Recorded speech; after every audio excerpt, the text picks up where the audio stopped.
Welcome to The Explainer. Today we're going to get into something that really challenges a core belief for a lot of people. The idea that salvation is all about faith and faith alone. But what if it's more complicated than that? So let's just jump right in with a question that really cuts to the heart of what we're looking at today. Could one single act of kindness, just one, actually be enough to save a soul, even if the person doing it doesn't really believe? And believe it or not, that's the exact idea this text we're exploring puts on the table. It argues that maybe, just maybe, salvation isn't only about what you personally believe. All right, so let's dive into this different path to salvation. The one that, according to this text, is paved not just with what you believe, but with what you do. So the text really builds its whole case around this one fascinating story about a guy named Simon the Pharisee. Now, Simon invites Jesus over for dinner, right? A pretty clear act of hospitality. But here's the kicker. He doesn't actually think Jesus is a prophet, and he definitely doesn't think he's the Messiah. And the source material really hammers this point home. The interpretation here isn't that Simon was just on the fence or a little skeptical. No, the text is saying he was a full-on non-believer in that moment. And this is where it gets pretty wild. The text comes to this really startling conclusion that despite this total lack of faith, Simon was forgiven. He was saved. And why? Simply for the good work of having Jesus in his house. The act itself, that was the thing that counted.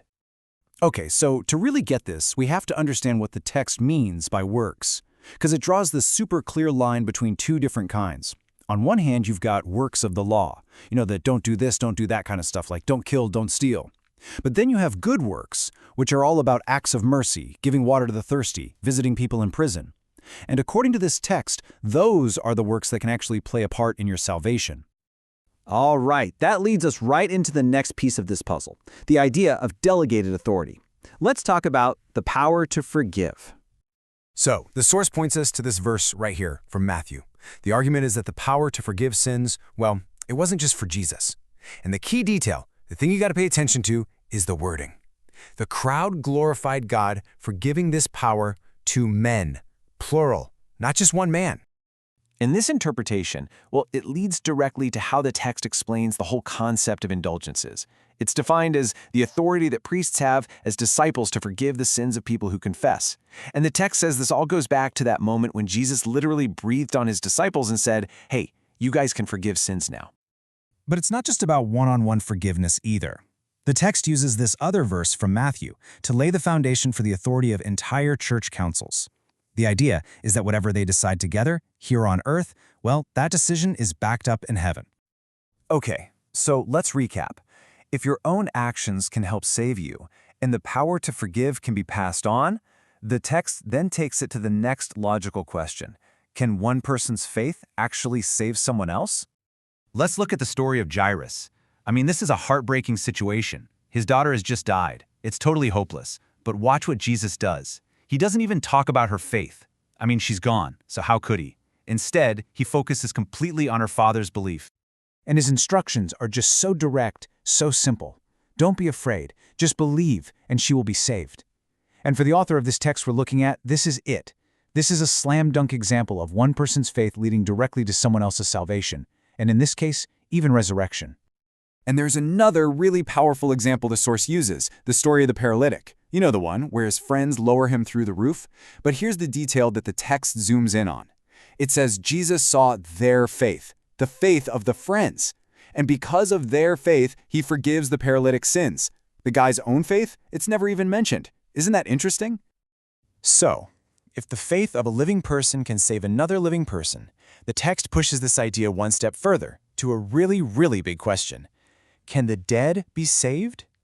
The argument here is pretty straightforward, actually. It's that the exact same principle, this idea of one person's faith helping another, can be applied even to people who've already died. The source actually points to practices like masses for the dead as a modern-day example of this very old idea that what we believe and do here, now, can still affect the fate of those who are gone. And the text even finds a kind of symbolic blueprint for this way back in the Old Testament, in the cleansing ritual for a leper. It breaks it down into this three-step thing. First, the old self dies, symbolized by one bird. Then, a new self is kind of baptized into that death using a second, living bird. And finally, that bird is set free, symbolizing a whole new life, a resurrection. It's a powerful metaphor. So you might be asking, how? How does any of this work? Well, the text proposes this underlying mechanism that connects everything we've talked about: faith, action, salvation. And it's a pretty radical idea that our words can actually create reality. And this proverb is presented as the foundation for that whole idea. Death and life are in the power of the tongue. Think about that.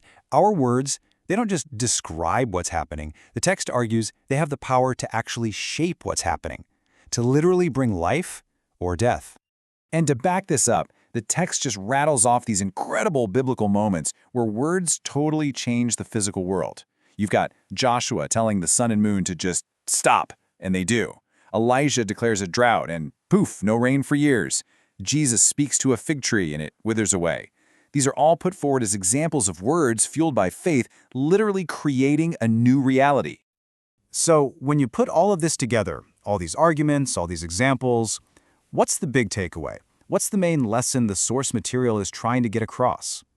Really, it all boils down to this one powerful idea. The source argues that your words, when you mix them with even a tiny, tiny amount of faith, like a mustard seed, they have a creative power. They can literally change the world, for better or for worse. And that brings us to the final and maybe most challenging question of all. If our faith and our words really do hold this much power, enough power to affect not just us, but other people, even those who passed on, then what on earth is our responsibility to the world? What are we supposed to do with that kind of power?